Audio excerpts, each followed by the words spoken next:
засълзено плачещо лице.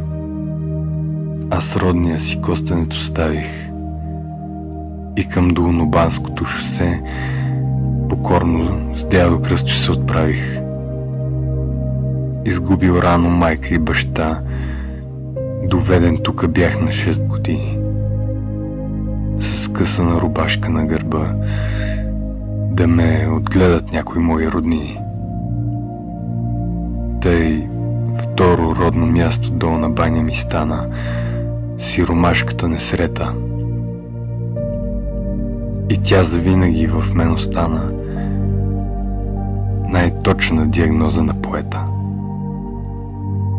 Не знаех още да чета и пиша, а стихове тук почнах да редя. Какво за теб да спомня и опиша? Прекрасен град в Рила планина.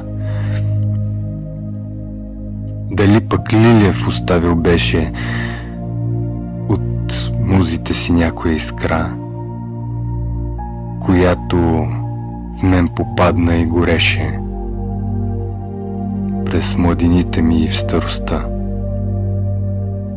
В градището съм ходил с връстници за огрев сухи съчки да сберем. Друг път прегазвахме река Марица в Мери Джурман малини да берем. На нашия войвода Янкул Черню, погребан в манастира Свети Спас, след бран с врага по време робство черно, на сън свещица му запалвах аз. На Венетица и с руините просмукали и кърви и сълзи, се скитах и пропомнях гордо дните на подвиг свят от нашите деди.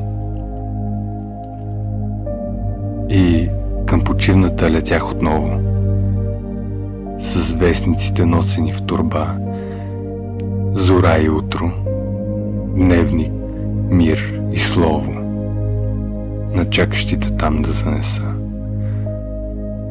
Бях вестникарче клето, босоного, с пропукани кървясали пети. Но болест не ме хвана, слава Богу, и по-честити бяха моите дни.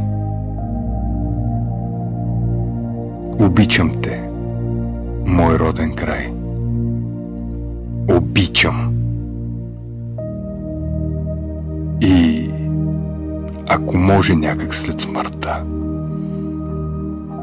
да дойда пак, заричам се. Заричам.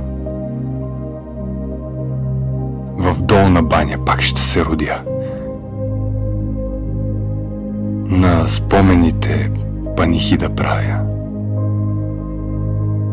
сънувайки те, мой възлюбен град. И никога не ще да те забравя. Здравей!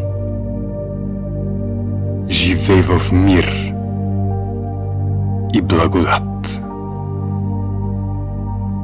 Живей в мир и слава. Земе рай. Сънувам Долна баня.